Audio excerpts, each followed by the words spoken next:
salut YouTube, c'est Poney et j'espère que tu vas bien. On se retrouve tout de suite pour la deuxième vidéo d'aide. Elle va traiter de comment choisir sa première réplique. Allez, à tout de suite.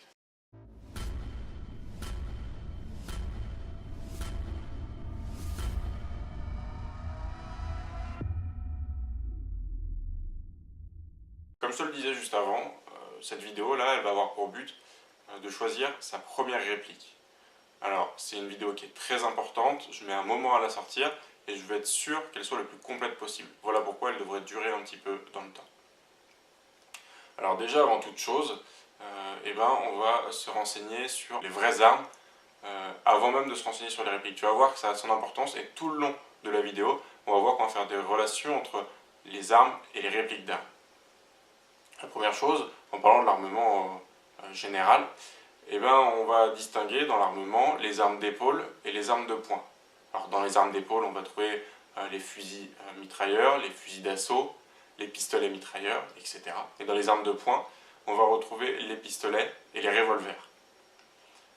Sur une première réplique d'armes, on va s'orienter sur une réplique d'armes d'épaule. Pourquoi? Parce que c'est celles qui sont simplement plus à même à répondre au plus grand nombre de situations. On va faire en sorte que ta première réplique, elle puisse te servir aussi bien quand tu joues dans la forêt que quand tu joues dans un bâtiment. Voilà pourquoi on va s'orienter sur une arme d'épaule. Alors dans les armes d'épaule, tu as des fusils de précision, type fusil de sniper, comme on peut voir dans certains jeux, des armes telles que des M249, des fusils vraiment mitrailleurs, des armes lourdes.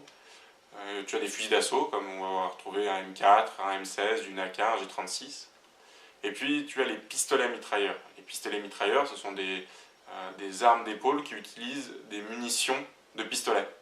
Par exemple, on va retrouver des fusils qui tirent avec du 9 mm, par exemple le MP5. On va voir pourquoi est-ce que ce genre d'armes est créé. L'intégralité de ces armes, elles sont créées, et ça va nous aider, ça va orienter nos recherches, en quelque sorte. Par exemple, on apprend que les fusils mitrailleurs, ce sont des armes qui sont plutôt lourdes. Elles sont utilisées afin d'appuyer une position.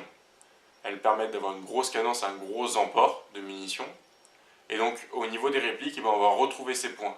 Elles vont nous permettre de prendre un grand nombre de billes, mais par contre, elles seront lourdes, difficilement maniables, et elles seront assez mastoc.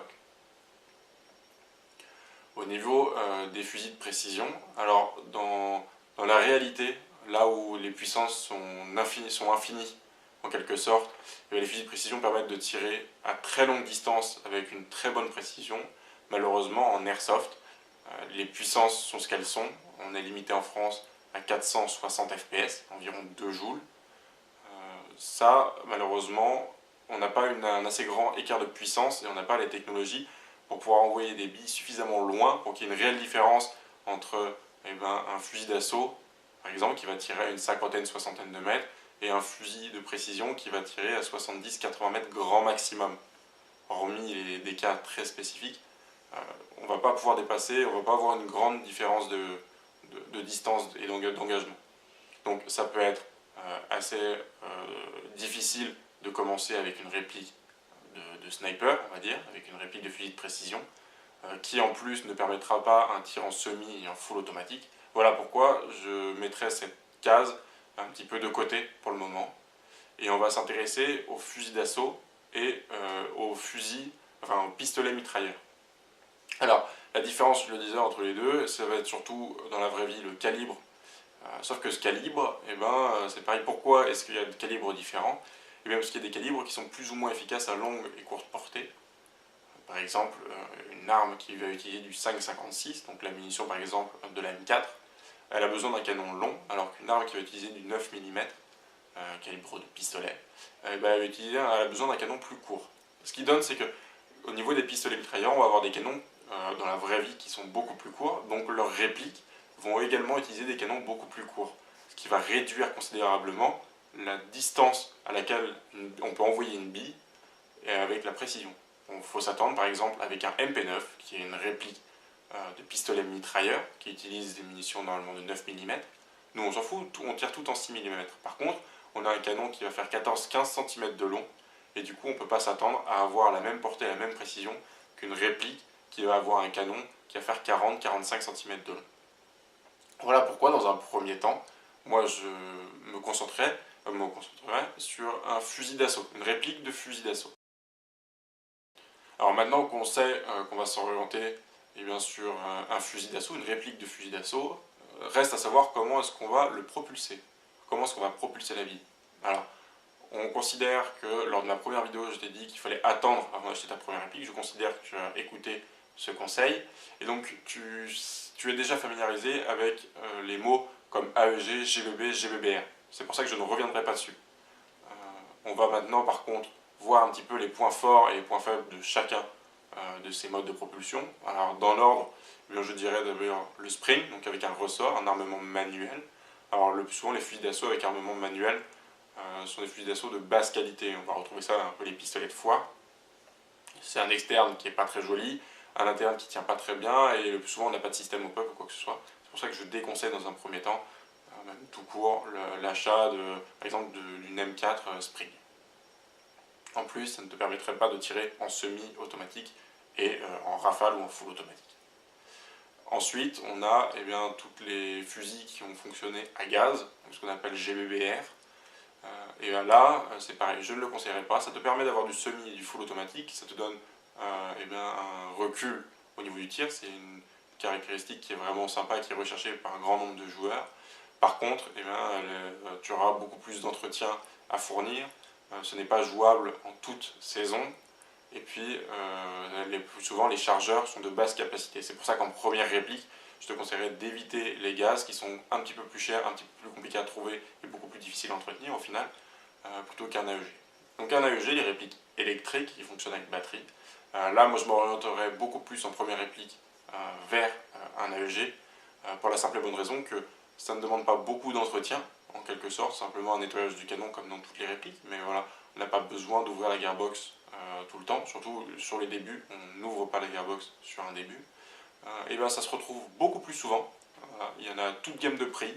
On peut retrouver presque toutes les armes qui sont répliquées en AEG. Donc ça nous laisse un panel de choix beaucoup plus impressionnant. On peut jouer aussi bien en été qu'en hiver, à -5 qu'à +30 degrés. Donc voilà, c'est pareil, ça permet de résoudre au maximum de situations possibles. On sait maintenant qu'on veut une réplique de fusil d'assaut électrique. Alors comment est-ce qu'on va la choisir maintenant, ce fusil d'assaut électrique? Et dans un premier temps, je dirais de se renseigner. Alors au niveau des autres joueurs, qu'est-ce qu'ils ont eux comme réplique? Pas savoir la marque, savoir un petit peu le type. Essayer et prendre en main un M4, un AK, un G36. Il n'y a pas que ça comme réplique, bien évidemment, mais c'est celles qui sont le plus souvent trouvées sur le terrain. Et on conseille souvent de commencer en première réplique par une réplique de Strio, simplement parce que toutes les pièces d'origine en cas de casse, elles sont aussi sont faciles à trouver, elles-mêmes sont faciles à trouver, et puis elles sont déclinées sous différents prix, parce qu'elles sont déclinées par quasiment toutes les marques. Donc voilà, premier conseil, s'orienter sur un des trois, mais surtout les prendre en main. Ça se trouve, on ne sera pas du tout habitué à prendre un AK, à prendre un M4, à prendre un G36, on ne sera pas correctement. Donc les essayer. Essayez également le maximum de répliques possibles, que ce soit lors de vos parties ou dans des magasins spécialisés, on peut les prendre. Je parle pas, quand je parle d'essayer, je parle pas ah ouais, elle tire loin, elle tire droit, etc.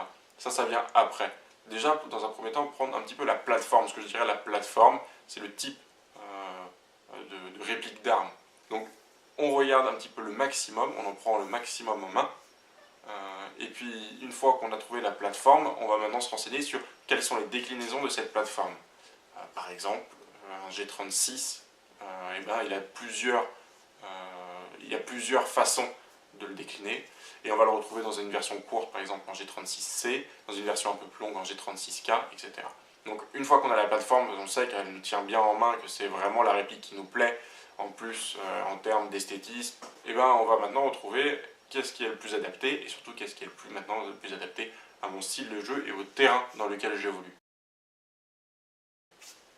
Le style de jeu que je parle, il y a des gens qui vont vouloir jouer plus dans un style de jeu d'assaut, qui vont donc avoir besoin de répliques plus légères, plus compactes, de manière à pouvoir les suivre partout dans leur déplacement, et d'autres qui ont un style de jeu un petit peu moins agressif, on va appeler ça comme ça, un style de jeu un petit peu moins agressif, et du coup qui auront la possibilité d'avoir une réplique avec un canon un petit peu plus long, une réplique un petit peu plus posée, quitte à ce qu'elle soit un petit peu plus lourde, qui leur permettra une plus grande précision et des tirs de plus longue distance. On va maintenant se renseigner un petit peu sur la marque. Certaines marques proposent des répliques de très haute qualité et des répliques de moins haute qualité, donc on va se renseigner vraiment sur la réplique en principal. Est-ce que c'est une réplique qui va tenir le coup? Est-ce que je vais pouvoir jouer plusieurs années avec? Parce que c'est ça le but. Le but, c'est de pouvoir acheter une réplique et qu'elle nous dure plusieurs années sans que j'ai besoin d'en racheter une.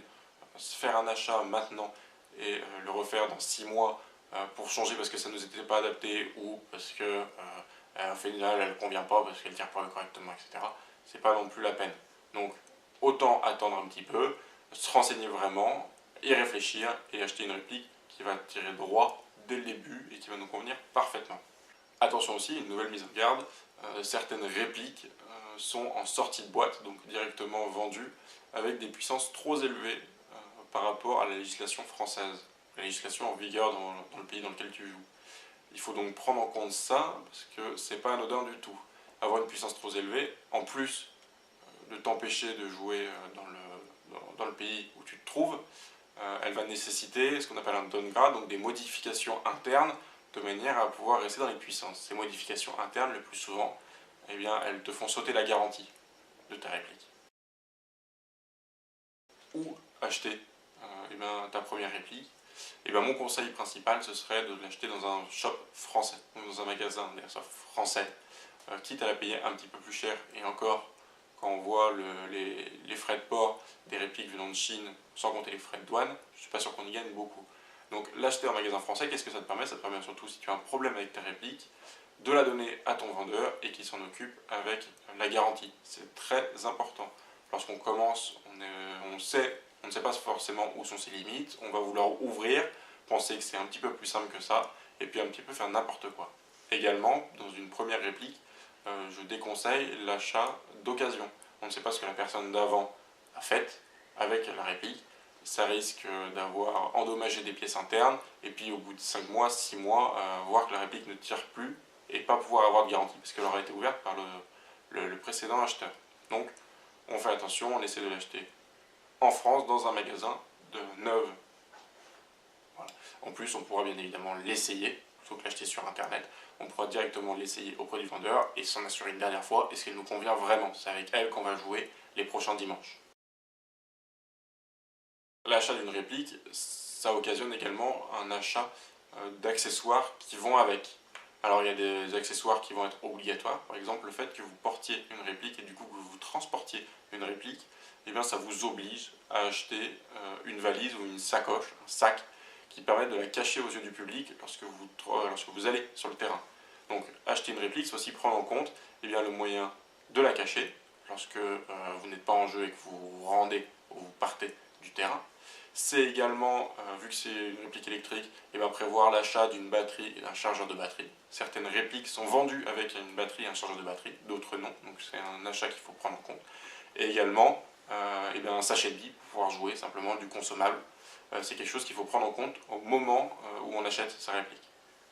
Il y a par contre certains accessoires qui ne sont pas dans un premier temps obligatoires et que je vous déconseille d'acheter dans un premier temps. Ça va être par exemple les aides à la visée. Il vaut mieux apprendre à jouer avec des organes de visée mécaniques, les organes de visée d'origine, plutôt qu'acheter un point rouge, une endpoint ou quoi que ce soit, et puis ne pas savoir correctement la régler, ou voilà, c'est pas utile dans un premier temps. On peut très bien s'en sortir avec des organes de visée d'origine.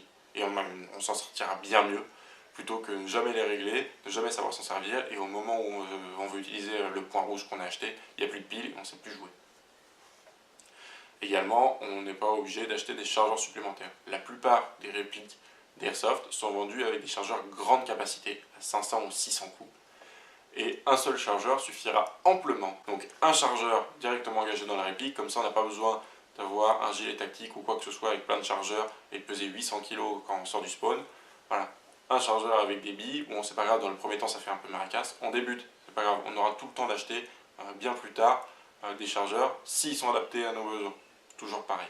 Également une sangle, dans un premier temps je considère que c'est pas important d'avoir une sangle pour sa réplique. On n'a pas de réplique secondaire, on n'a pas de backup, du coup notre réplique elle sera toujours tenue à la main. C'est pas important si dans un premier temps on n'a pas de sangle. Alors bien évidemment, un nettoyage du canon après chaque chute, c'est important. Vous pouvez avoir des saletés qui vont se glisser dans votre canon et puis qui pourraient faire dysfonctionner votre réplique ou impacter sur la précision et la puissance. On pense que ça y est, elle ne fonctionne plus, alors que c'est simplement un petit nettoyage de canon à faire. Et également, je vous conseille de débrancher vos batteries à la fin de chaque journée. Ça évitera que vos batteries se déchargent toutes seules alors qu'elles sont stockées dans votre mallette. Et du coup, ça augmentera la longévité de vos batteries. Conseil supplémentaire, je vous déconseillerais dans un premier temps, et même en général tout court, d'ouvrir votre réplique et de penser à l'upgrade. Certains sont convertis et du moment qu'ils ouvrent, qu'ils achètent une réplique, avant même de jouer avec, ils vont changer des pièces, etc. Si c'est pas bien fait et pas avec des pièces où on sait ce qu'elles valent et si elles sont pas correctement mises, c'est la porte ouverte en fait à faire des fuites et puis à casser votre réplique, à au final avoir une portée, une précision bien moindre que ce qu'on pensait. Et puis la réplique qui coûtait 200 €, au final elle en coûte 600 et elle ne vaut pas une réplique qui en coûtait 200. Et enfin, le dernier conseil, ce serait d'attendre. Je sais que vous êtes impatient, ça fait plusieurs parties que vous faites, etc. sans. Si vous n'avez pas le budget pour la réplique qui vous fait rêver, attendez peut-être un mois, 2 mois, et achetez-vous vraiment la réplique qui vous fait rêver et dont vous ne serez pas lassé au bout de 1 mois, 2 mois ou 3 mois derrière. Alors, quelle réplique serait adaptée pour vous? Alors, la réplique qui sera adaptée pour vous, je l'ai dit un petit peu tout le long de la vidéo, c'est à vous de la trouver. Je ne peux pas trouver la réplique qui sera parfaitement adaptée pour vous. Par contre, je peux vous laisser quelques pistes de répliques qui, moi, ont été adaptées pour moi, et puis adaptées pour les personnes avec qui je connaissais. Donc, la première chose, on va revenir sur les marques. On a grossièrement 3 grands types de marques. Les marques cheap, donc, qui sont de qualité moindre, mais donc avec des prix raisonnables. On va dire qu'il y a des marques dans le milieu de gamme, voilà, et puis des marques high-end, donc des marques de très haut de gamme. Alors, parmi ces marques, on va retrouver par exemple dans le cheap Jingong, Sima, D-Boy, Elephant également. Alors, les 3 premières marques que j'ai citées, ce sont des marques qui sont reconnues dans le cheap, c'est pour ça que je les cite. Elles ont le plus souvent une mécanique qui est assez résistante.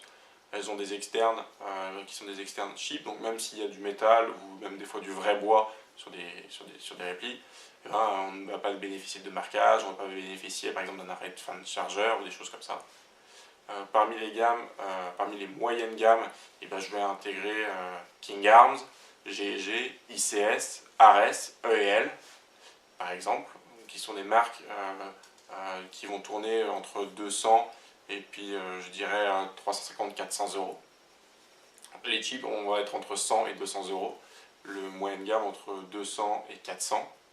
Et puis le haut de gamme, ils vont être à 400 et plus. Et vu qu'il existe des répliques qui sont aux alentours des 1200 ou 1300 € par exemple.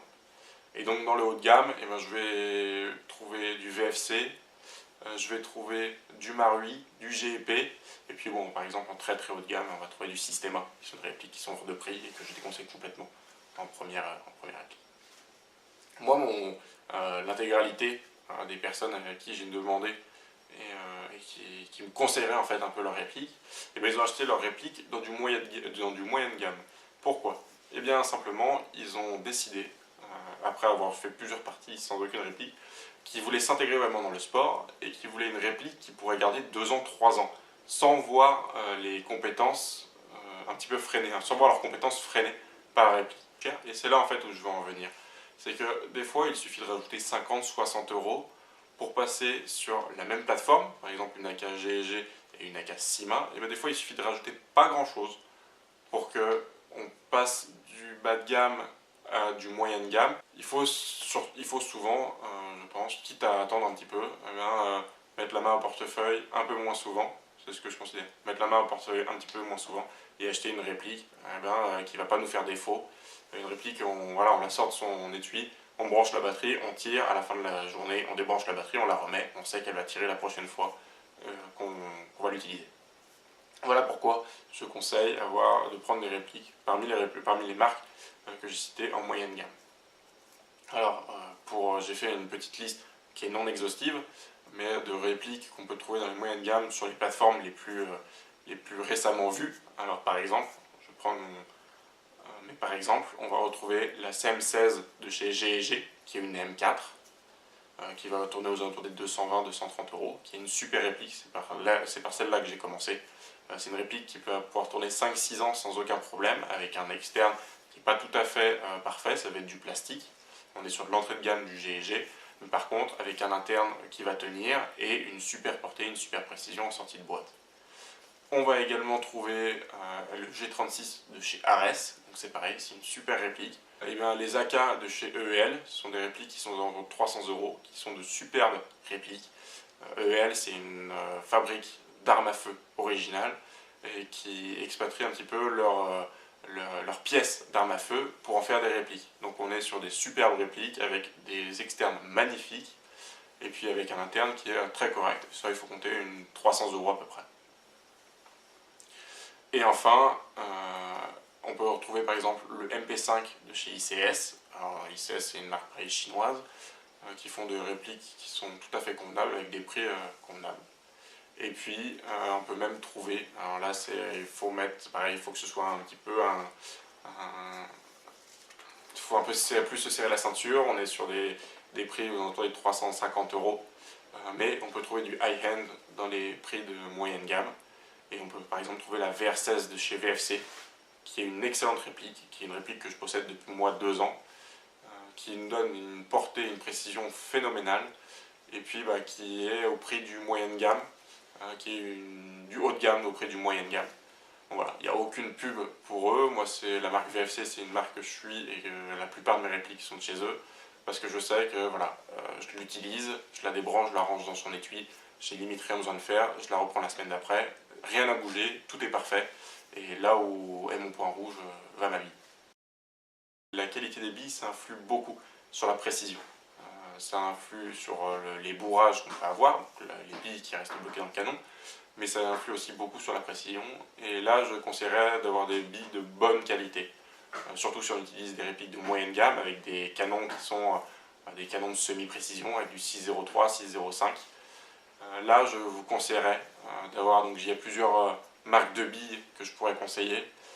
Ça pourra faire l'objet d'une vidéo en elle-même, mais si vous souhaitez acheter votre première réplique sans pour autant attendre plusieurs semaines que je sorte ma vidéo, vous pouvez vous jeter les yeux fermés sur des billes de chez G&G, des billes de chez Tanio Koba et puis des billes de chez BO Dynamics, qui sont pour moi les 3 meilleures billes qu'on peut trouver actuellement.